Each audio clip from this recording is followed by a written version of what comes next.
नमस्कार दोस्तों, स्वागत है आप सभी का आज के मुख्य समाचार के इस वीडियो में। जी हां दोस्तों, मोदी सरकार की तरफ से बड़ी और महत्वपूर्ण खबर की अपडेट निकल कर आ रही है, जिसकी सटीक जानकारी हम आपको इस वीडियो में देंगे। बस आप इस वीडियो के साथ अंत तक बने रहे। और इसी के साथ ही दोस्तों, आज की बड़ी खबरों में आपको बताएंगे कि 26 जनवरी को सिनेमाघरों में दिखाई जाएंगी देशभक्ति फिल्में, 10 रुपये में मिलेगा टिकट। जी हाँ दोस्तों, उत्तर प्रदेश की राजधानी लखनऊ में गणतंत्र दिवस के अवसर पर 26 जनवरी को सिनेमाघरों में देशभक्ति फिल्में दिखाई जाएंगी। इस संबंध में जिला अधिकारी ने आदेश जारी किया है। लखनऊ में गणतंत्र दिवस पर मल्टीप्लेक्स में देशभक्ति आधारित फिल्मों का प्रदर्शन किया जाएगा। इसके लिए डीएम अभिषेक प्रकाश ने आदेश जारी किया है। लखनऊ के हर सिनेमा घर और मल्टीप्लेक्स में देशभक्ति मूवी दिखाई जाएगी। देशभक्ति फिल्म देखने के लिए दर्शकों को 10 रुपये में टिकट मिलेगा। लखनऊ के जिला अधिकारी अभिषेक प्रकाश के मुताबिक लगभग 1 दर्जन सिनेमाघरों और मल्टीप्लेक्स में देशभक्ति मूवी दिखाई जाएगी। इनमें सर्जिकल स्ट्राइक, राजी जैसी देशभक्ति मूवी दिखाई जाएंगी। और अगली बड़ी खबर की बात करें तो सिक्किम में बॉर्डर पर झड़प में 20 चीनी सैनिक जख्मी, सेना ने बताया मामूली झड़प। जी हां दोस्तों, सिक्किम के नाकुल्ला में भारत और चीन के सैनिकों के बीच हुए झड़प पर भारतीय सेना ने बयान जारी किया है। सेना ने कहा कि ये दोनों देश की सेनाओं के बीच हुआ मामूली झड़प था। स्थानीय स्तर के कमांडर्स ने तुरंत इस विवाद को सुलझा दिया।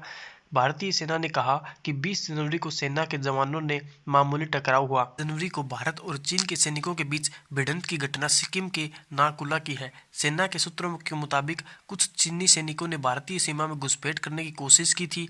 भारतीय सैनिकों ने ड्रैगन की इस गुस्ताखी का विरोध किया। ये समझाने की कोशिश हुई। इसके बाद चीनी सैनिक हाथापाई पर उतर आए। भारतीय जवानों ने इसका मुंह तोड़ जवाब दिया और चीनी सैनिकों को खदेड़ दिया। सूत्रों के मुताबिक इस भिड़ंत में चीन के करीब 20 सैनिक जख्मी हुए, लेकिन गलवान की तरह अपनी फजीहत कराने के बाद नाकुला को लेकर भी चीन ने खामोशी ओढ़ ली है। इस भिड़ंत के दौरान 4 भारतीय सैनिकों के घायल होने की खबर आई है। नाकुला बॉर्डर पर भारत और चीन के सैनिकों के बीच झड़प की घटना नहीं है। पिछले साल भी मई के महीने में जब दोनों देश कोरोना संकट से जूझ रहे थे, तब चीनी सैनिकों ने अतिक्रमण की कोशिश की थी। भारत सैनिकों ने जब चीनी सैनिकों को समझाने की कोशिश की तो वो धक्का-मुक्की पर उतर आए। भारतीय फौज ने भी इसका करारा जवाब दिया था। और अगली बड़ी खबर की बात करें तो कृषि कानून पर गतिरोध के बीच किसान संगठनों का ऐलान, 1 फरवरी को संसद तक निकालेंगे पैदल मार्च। जी हां दोस्तों, 3 नए कृषि कानूनों के खिलाफ दिल्ली की सीमाओं पर किसानों का प्रदर्शन आज लगातार 61वें दिन जारी है। इस बीच किसान संगठन गणतंत्र दिवस के मौके पर कल ट्रैक्टर रैली निकालेंगे। इसके लिए तैयारी पूरी कर ली है। इसके बाद किसान संगठनों ने आगे की योजना के बारे में भी बताया है। किसान नेता दर्शनपाल सिंह ने कहा कि 1 फरवरी को दिल्ली में अलग अलग जगहों से हम लोग संसद तक पैदल मार्च निकालेंगे। बता दें कि 1 फरवरी को ही केंद्र सरकार आम बजट पेश करेगी।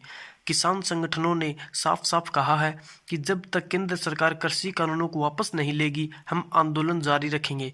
सिंधु बॉर्डर पर किसान नेताओं ने कहा कि 26 जनवरी को सुबह 8 बजे परेड शुरू होगी। जब तक आखिरी ट्रैक्टर वापस नहीं आ जाता, तब तक परेड चलता रहेगा, भले इसमें 2 दिन लग जाएं। नेताओं ने कहा कि ट्रैक्टर पर कोई लिमिट नहीं होगी, जितने ट्रैक्टर आए हैं सब परेड में शामिल होंगे। उन्होंने कहा कि आंदोलन पूरे देश में फैल चुका है, अब सरकार के पास कोई चारा नहीं बचा है। कानून तब तक चलेगा जब तक कृषि कानून वापस नहीं होते।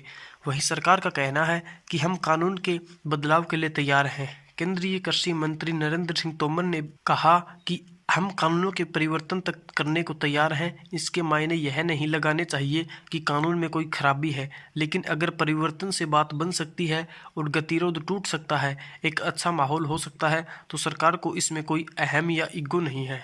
और अगली बड़ी खबर की बात करें तो केंद्र सरकार की तैयारी, 8 साल पुरानी गाड़ियों पर लगेगा ग्रीन टैक्स। जी हाँ दोस्तों, केंद्रीय सड़क परिवहन और राजमार्ग मंत्रालय 8 साल पुराने वाहनों पर टैक्स लगाने की तैयारी में है। लिहाजा मंत्रालय ने पुराने वाहनों पर ग्रीन टैक्स लगाने के प्रस्ताव को मंजूरी भी दी है।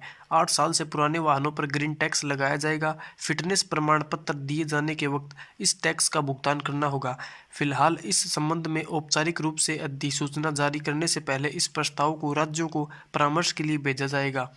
प्रस्ताव के मुताबिक ट्रांसपोर्ट वाली गाड़ियों पर ग्रीन टैक्स रोड टैक्स के 10 से 25% की दर से लगेगा। 15 साल के बाद पंजीकरण प्रमाणन के नवीनीकरण के समय पर्सनल गाड़ियों पर ग्रीन टैक्स लगाया जाएगा। सार्वजनिक परिवहन वाहनों मसलन सिटी बसों पर कम ग्रीन टैक्स लगाया जाएगा। इन गाड़ियों को मिलेगी छूट। जी हाँ दोस्तों, अत्यधिक प्रदूषित शहरों में रजिस्टर्ड गाड़ियों पर सबसे ज़्यादा ग्रीन टैक्स लगेगा। डीजल और पेट्रोल इंजन वाली गाड़ियों के लिए कैटेगरी होगी जिन पर अलग अलग दर से ग्रीन टैक्स लगेगा। उन लोगों को राहत मिलेगी जो CNG, LPG, इथेनॉल, इलेक्ट्रिक गाड़ियों चलाते हैं। ऐसे वाहनों को ग्रीन टैक्स से बाहर रखा जाएगा। खेती किसानों से जुड़े वाहनों जैसे ट्रैक्टर, हार्वेस्टर, टिलर आदि को भी ग्रीन टैक्स से बाहर रखा गया है।